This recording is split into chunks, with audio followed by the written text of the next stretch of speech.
वापरल्यानंतर किती दिवसांनी रिझल्ट आला? कसं कसं खाद्य घातलं? माझं नाव विकास शिवाजी पाटील. माझं गाव बिहूर, तालुका शिराळा, जिल्हा सांगली.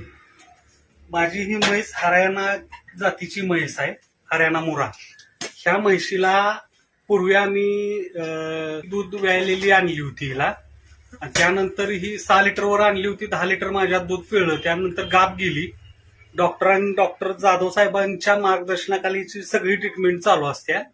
डॉक्टरांनी सांगितलं की आपल्या वत्ती शिराळ्यामध्ये नागराज कॅटल फील्ड म्हणून आहे फीड्स, त्यांचं पशुखाद्य वापरा. त्यांचं पशुखाद्य वापरल्यानंतर मला एकाच महिन्यात अतिशय चांगला रिझल्ट आला.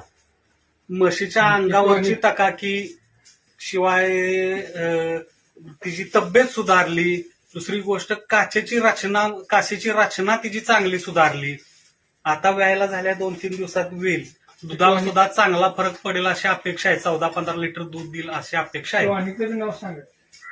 ऑप्टिब्लेंड एलएस टॉनिक वापरल्यानंतर वापरले. किती वापरलं रोज? 20 मिली रोजचं वापरतोय. एका टायमिंगला 20 मिली. पण आता गाभण जनावराला तुम्ही खाद्य नियोजन कसं, किती खाद्य दिलं? 1 किलो खाद्य दिले. सकाळी 1 किलो, संध्याकाळी 1 किलो. किती तास? 12 तास भिजवून? हो, 12 तास भिजवून घातलं. संध्याकाळी भिजवलं, सकाळी घातलं, सकाळी भिजवून संध्याकाळी घातलं. रिझल्ट अतिशय चांगला आहे. माझी तर